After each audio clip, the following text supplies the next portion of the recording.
യേശു നല്ല ഇടയൻ, കാണാതെ പോയ കുഞ്ഞാടിനെ തേടി കാടായ കാടെല്ലാം അലഞ്ഞവൻ.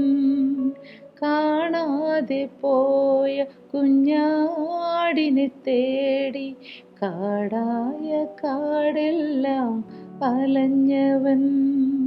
കാനാവിലെ കല്യാണ വിരുന്നിന് വെള്ളത്തെ വീഞ്ഞാക്കി മാറ്റിയവൻ.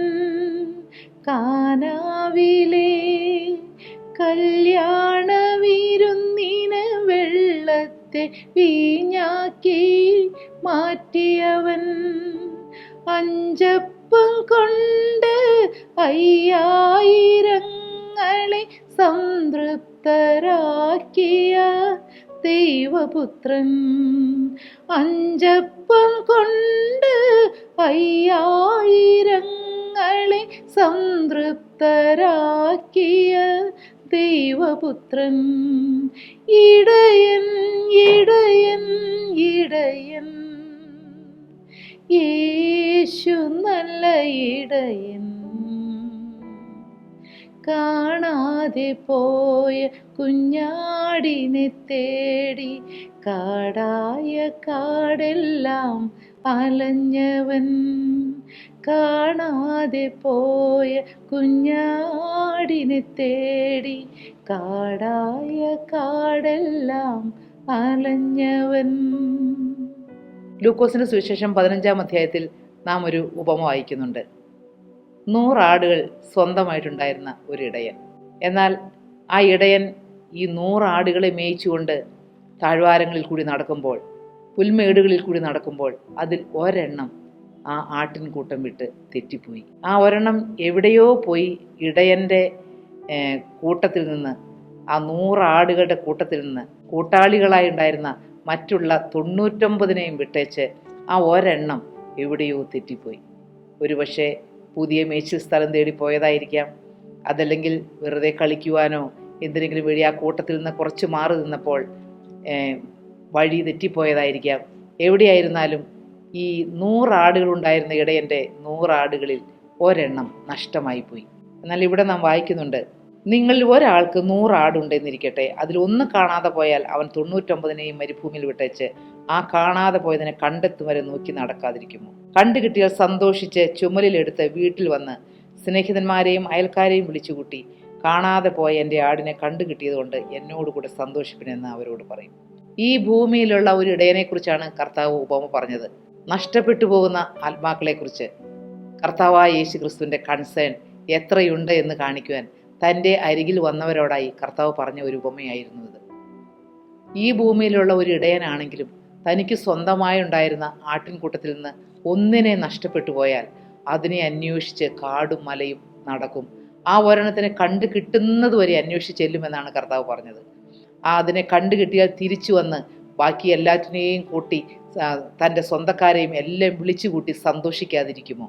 അതെ, ഈ ലോകത്തിലെ മനുഷ്യർ തൻ്റെ ആടുകളിൽ ഒന്ന് നഷ്ടപ്പെട്ടു പോയാൽ ആ ഒരെണ്ണത്തിനെ, ബാക്കിയുള്ള തൻ്റെ 99 ആടിനെയും അവിടെ വിട്ടേച്ച് ആ നഷ്ടപ്പെട്ടു പോയ ഒന്നിനെ ചൊല്ലി തിരഞ്ഞു നടക്കുന്നു.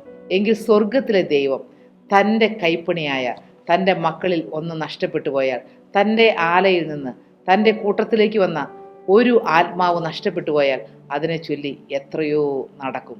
കർത്താവ് അതിനെ കണ്ടെത്തുന്നതുവരെ അതിൻ്റെ പിന്നാലെ നടന്ന് അതിനെ മടക്കി കൊണ്ടുവരുന്നൊരു ദൈവമാണ്. പ്രിയപ്പെട്ടവരെ, ഞാനും നിങ്ങളും ഈ നല്ലിടയനായ ക്രിസ്തുവിൻ്റെ ആലയിൽ നിന്ന് ഒരിക്കൽ നഷ്ടപ്പെട്ടു പോയവരായിരുന്നു, കൂട്ടം വിട്ടു പോയവരായിരുന്നു. ഹല്ലേലൂയ. ഒരിക്കലും ഈ ഇടയൻ്റെ സ്നേഹത്തെ തിരിച്ചറിയാതെ, ഈ നല്ലിടയനായ ക്രിസ്തുവിനെ ശരിയായി തിരിച്ചറിയാതെ കൂട്ടം വിട്ട് തെറ്റിപ്പോയ ആടുകളിൽ ഒരുവരായിരുന്നു നാം ഓരോരുത്തരും. എന്നാൽ നമ്മെ തേടി വന്ന ക്രിസ്തുവിൻ്റെ സ്നേഹം, ആ വലിയ സ്നേഹം, അതാണ് ഞാൻ ആദ്യം പാടിയത്.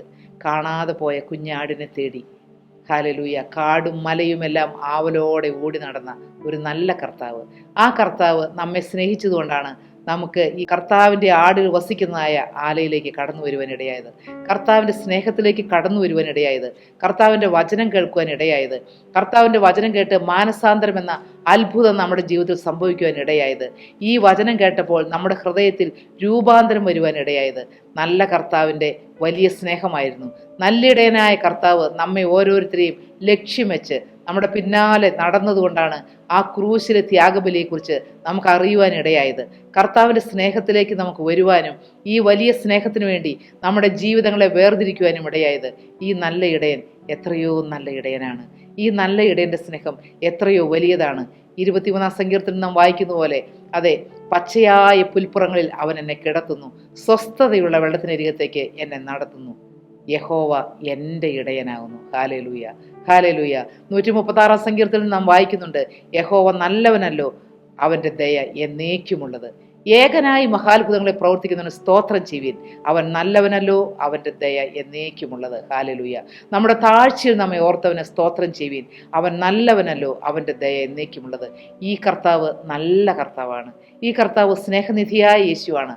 നമ്മുടെ താഴ്ചകളിൽ നമ്മെ ഓർക്കുന്ന ദൈവം. നമ്മുടെ കുറ്റങ്ങളും കുറവുകളും കണ്ട് നമ്മെ പിന്നോട്ട് തള്ളിക്കളയുന്ന ഒരു കർത്താവല്ല, നമ്മെ പിന്നാലെ നടന്ന് സ്നേഹിക്കുന്ന നല്ല ഇടയനായ ക്രിസ്തു. ഈ കർത്താവിൻ്റെ അരികിലേക്ക് കർത്താവ് നമ്മെ വീണ്ടും വിളിക്കുന്നു. കർത്താവിൻ്റെ അരികിലേക്ക് കടന്നു വന്ന് കർത്താവിന് വേണ്ടി ജീവിതം വേർതിരിച്ചാൽ ആ ജീവിതം ഏറ്റവും ഭാഗ്യമേറിയതായിരിക്കും. യേശുവിൻ്റെ കരങ്ങളിൽ കൊടുത്തിട്ടുള്ള ജീവിതം ഏറ്റവും സുരക്ഷിതമായിരിക്കും. നമ്മുടെ ജീവിതത്തിൽ കുറവുകൾ വരുമ്പോഴും താഴ്ചകൾ വരുമ്പോഴും ഈ കർത്താവ് വെറുതെ ഇരിക്കുകയില്ല. അവൻ നമ്മെ തേടി വരുന്ന സ്നേഹമാണ്. ഈ നല്ലിടയൻ്റെ കരങ്ങളിലേക്ക് നമ്മുടെ ജീവിതം ഏൽപ്പിച്ചു കൊടുക്കാം. നല്ലിടയനായ ക്രിസ്തു നമ്മെ വിളിക്കുന്നു.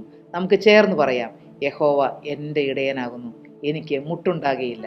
നന്മയും കരുണയും എൻ്റെ ആയുഷ്കാലമൊക്കെയും എന്നെ പിന്തുടരും. ഞാൻ യഹോവയുടെ ആലയത്തിൽ ദീർഘകാലം വസിക്കും. ഹല്ലേലൂയ. കർത്താവിൻ്റെ പരിശുദ്ധമായ തിരുനാമം മാത്രം എന്നും എന്നേക്കും സ്തുതിക്കപ്പെടുമാറാകട്ടെ.